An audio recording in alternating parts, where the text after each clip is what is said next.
ससद्भिः सकर्तव्यः ससद्भिः सह कर्तव्यः संत संगस्य भेषजम्।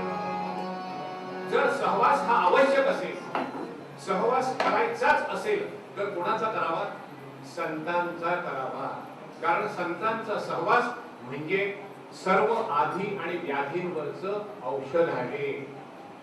आधी म्हणजे मानसिक व्याधी आणि व्याधी म्हणजे शारीरिक व्याधी। सर्व आधी आणि व्याधींवरचं औषध म्हणजे संतांचा सहवास आहे। एकनाथ महाराज या संतांबद्दल काय सांगतायत ते बघूया। सर्वसाधारणपणे असं म्हटलं जातं की संत हे सूर्याप्रमाणे आहेत, सूर्य ज्याप्रमाणे तेजस्वी आहे त्याप्रमाणे संत तेजस्वी असतात असं म्हटलं जातं। आपल्या ऋषीमुनींनी प्रार्थना केलेली, काय प्रार्थना केलेली? असतो मा सद्गमय तमसो मा ज्योतिर्गमय मृत्योर्मामृतम गमय। संत हे प्रकाशमान असतात आणि संत काय करतात? संतांच्या बद्दल काय प्रार्थना केलेली आहे की आम्हाला तमसो मा ज्योतिर्गमय, आम्हाला अंधाराकडून उजेडाकडे, मृत्यूकडून अमृत तत्वाकडे आम्हाला घे, म्हणजे आम्हाला मोक्ष प्राप्तीकडे, अशी प्रार्थना आपल्या ऋषी मुनींनी केलेली। आपले ऋषी मुनी जे होते ते संत होते, त्यांनी सर्व आपला देह झिजवला, कोणासाठी? तुमच्या आमच्यासाठी झिजवला।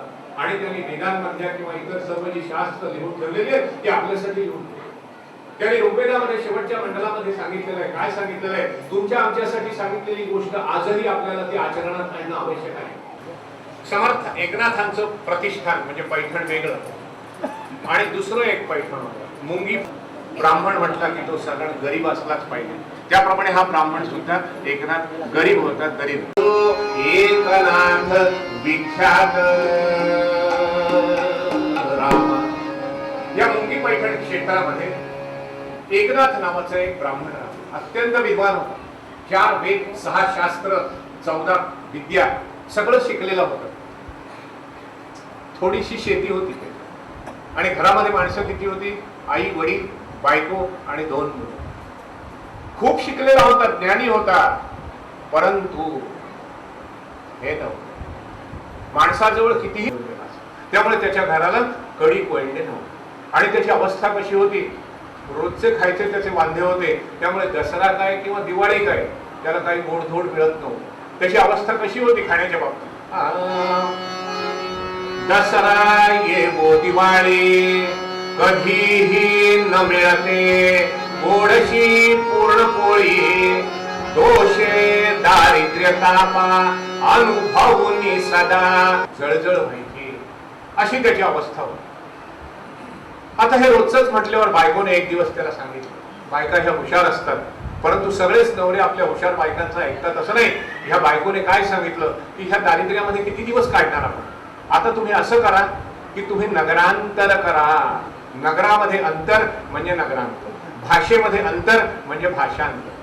त्याने आपला एक होन काढून घेतला आणि 60 ब्राह्मणांना 60 होन दक्षिणा ठेवण्यासाठी ती पुरचुंडी कल्याण स्वामींकडे, कल्याण स्वामींनी एकेका ब्राह्मणाला एक होन ठेवला।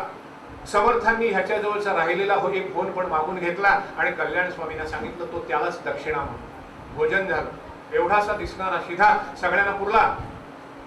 हे 60 ब्राह्मण भोजन झाल्यानंतर समर्थांना नमस्कार करून पुरचुंडी हातात घेतली, बघतो तो खूप जड होती आणि त्याने उघडून बघितलं तर ह्याने दिलेले होते 61 होन, समर्थांनी दिलेले होते 122 होन।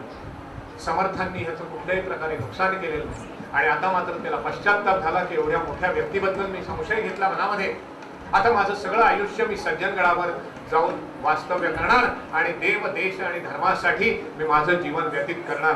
आई वडिलांना त्याने सांगितलं की मी 8 दिवस फक्त घरामध्ये राहीन आणि उरलेलं सर्व आयुष्य मी सज्जनगडावर घालवीन, समर्थांच्या सेवेसाठी रुजू होईल। तो सज्जनगडावर गेला आणि त्या ठिकाणी त्याने उरलेलं आयुष्य व्यतीत केलं। असा संतांच्या सहवासाचा फायदा असतो, म्हणून संतांच्या सहवासाबद्दल वासुदेवानंद सरस्वती सांगतात।